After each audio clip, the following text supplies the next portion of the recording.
یہ آیت تمام باطل کے اوپر آج کا پہلا اور آخری جتنا بھی اس کائنات کے اندر باطل ہے، جھوٹ ہے، اس کے اوپر ننگی تلوار ہے۔ یہ آیت ننگی تلوار ہے تمام باطل کے اوپر۔ باطل کیا ہے؟ اللہ کی آیات کے علاوہ جو باطل معاشرے میں پھیلا ہوا ہے، ابراہیم علیہ السلام کے بارے میں، رسول و نبیوں کے بارے میں، عیسیٰ علیہ السلام کے بارے میں جو باطل ہے لوگوں کے اندر معاشرے میں پھیلا ہوا ہے، اس ایک آیت میں اللہ رب العزت نے باطل کے بھیجے کو اڑا کر رکھ دیا ہے۔ ابراہیم علیہ السلام اور اسماعیل علیہ السلام ایک دعا مانگ رہے ہیں اللہ رب العزت سے، ایک رسول کے لیے، ایک رسول کی دعا مانگ رہے ہیں۔ اس زمانے میں جب دونوں نے دین کو شروع کر دیا، جب دین کو قائم کر دیا، ابراہیم علیہ السلام کا دین قائم ہو گیا، اسلام قائم ہو گیا، نماز، صلات، ہر رکن اسلام کا قائم ہو گیا، حج قائم ہو گیا۔ ابھی نبی نہیں آئے ہیں، نبی بعد میں آئے، بہت بعد میں جا کر پھر موسیٰ علیہ السلام، عیسیٰ علیہ السلام، ہارون علیہ السلام، تو انبیاء بعد میں آئے، ابراہیم علیہ السلام، نوح علیہ السلام کے بعد۔ تو ابراہیم علیہ السلام نے جب دعا مانگی اللہ رب العزت سے، یہ عجیب دعا ہے، اللہ اکبر، بہت ہی، یعنی کہ جو باطل لوگ خیالات رکھتے ہیں نا، جن کے دماغوں میں باطل گھسا ہوا ہے، ان کے باطل کے کا بھیجا اڑانے کے لیے یہ آیت۔ دعا مانگی ایک رسول کی، نبی کی دعا نہیں، خود نبی ہیں، ایک رسول کی دعا مانگ رہے ہیں۔ رسول کون ہوتا ہے؟ جو اللہ کا پیغام لاتا ہے، جو اللہ کا پیغام ہے، پیغام کو اللہ کے رسول کہتے ہیں۔ ایک رسول کی دعا مانگ رہے ہیں اور قیامت تک آنے والی انسانیت کے لیے دعا مانگ رہے ہیں۔ نبی تو آتے رہے، ابراہیم علیہ السلام کے بعد بہت سارے نبی آئے، ایک رسول کی دعا مانگ رہے ہیں، ایک ایسا رسول۔ فرمایا کہ وہ رسول کیسا ہوگا، اور مانگ کس کے لیے رہے ہیں؟ اپنے بعد آنے والوں کے لیے، کہ ایک رسول کی دعا مانگ رہے ہیں کہ ربنا وبعث، اے رب ہمارے، دونوں مل کر دعا مانگ رہے ہیں دین کو قائم کرنے کے بعد۔ ربنا، اے رب ہمارے، وبعث، مبعوث کر دیجئے، مقرر کر دیجئے، فیہم، ان میں، کس میں؟ ان میں کون تھے؟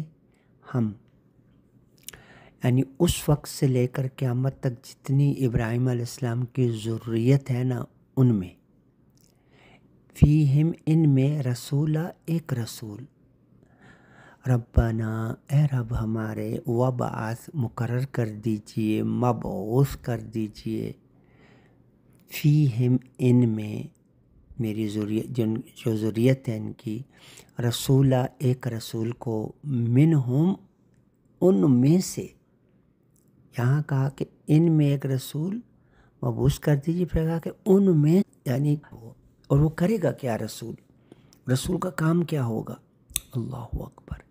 اب ابراہیم علیہ السلام کو نہیں پتہ یار، پتہ کہ آیات ہیں، یعنی ابراہیم علیہ السلام کے بارے میں جو عقیدہ یہودی نصارہ، یہ جو لوگوں نے پھیلایا ہوا ہے، سو کالڈ جو بھی ہیں، کہ وہ نعوذ باللہ یہودی تھے، یہودی کہتے ہیں یہودی تھے، عیسائی کہتے ہیں عیسائی تھے، اور ایک یہ ہمارے لوگوں میں ہیں جو کتاب کو نہیں جانتے، وہ کہتے ہیں ہاں وہ تھے، نعوذ باللہ یہودی تھے یا نصرانی تھے۔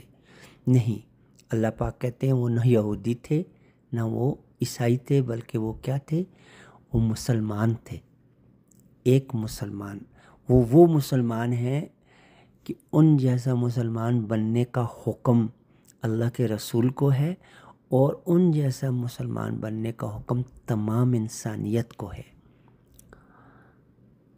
تو ابراہیم علیہ السلام اور اسماعیل علیہ السلام وہ مسلمان ہیں کہ ہمیں حکم ہے کہ ہم ان جیسا مسلمان بنیں.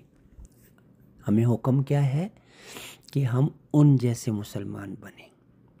وَأَنَا اول المسلمین، میں اول مسلمانوں میں سے ہوں.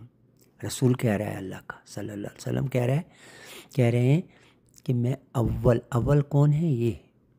یہ اول مسلمان ہیں، ابراہیم علیہ السلام اور اسماعیل علیہ السلام.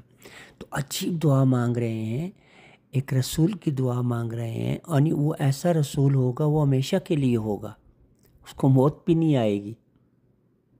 ہاں جی، اس رسول کو موت نہیں آئے گی، وہ رسول ہوگا، وہ نبی نہیں ہوگا. نبی تو آتے ہیں، ان کی وفات ہو جاتی ہے. قرآن میں انبیاء علیہ السلام تشریف لائے، ان کی وفات ہوئی. ابراہیم علیہ السلام بھی نبی تھے. رسول ہوگا، رسول منہم، انہی میں سے، اسی امت میں سے.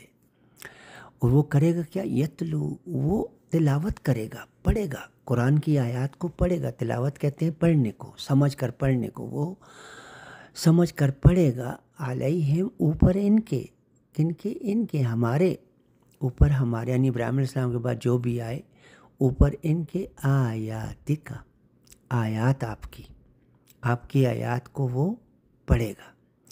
قرآن کی آیات کو، اللہ کی آیات کو وہ کیا کرے گا؟ پڑھے گا. تلاوت کرے گا، پڑھے گا، سمجھ کر پڑھے گا، رٹے نہیں لگائے گا. نہ آگے کھڑے ہوئے کو پتہ ہے کیا پڑھ رہا ہے، نہ پیچھے کھڑے ہونے والوں کو پتہ ہے کیا پڑھ رہا ہے. تو وہ سوچ سمجھ کر آیات آپ کی پڑھے گا.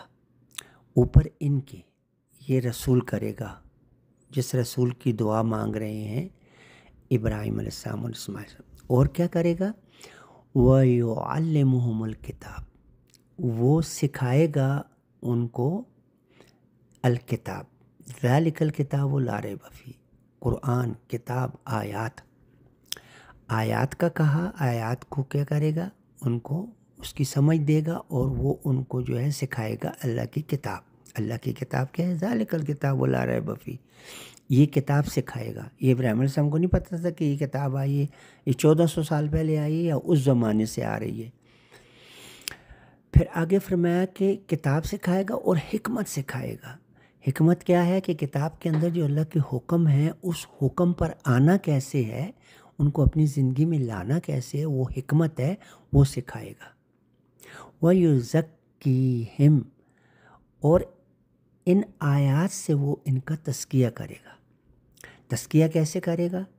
کہ جب کتاب کے اندر جو آیات ہیں، وہ آیات اور حکم والی جو آیات ہیں، جب یہ اس کو ان کو پڑھیں گے، رسول جب ان کو پڑھائے گا، تو ظاہر ہے اس کے اندر تو اللہ رب العزت کا دین ہے، اسلام ہے، طریقہ ہے، ملت ابراہیم ہے. تو جب وہ اس کو پڑھیں گے تو ان کا تزکیہ ہوگا. وَيُزَكِّيهِمْ، اور وہ تزکیہ کرے گا ان کا، ان آیات کے ذریعے سے اس کا تزکیہ، ان لوگوں کا تزکیہ کرے گا.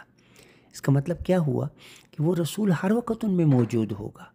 یہ حیرت کی بات ہے کہ وہ رسول، اس کو موت نہیں آئے گی، وہ ہر وقت ان کے اندر موجود رہے گا قیامت تک. انک انت العزیز الحکیم، بے شک آپ ہی ہو عزتوں والے، رتبوں والے، بلندیوں والے، حکیم، حکمت والے، حکم کو نافذ کرنے والے، حکمت والے.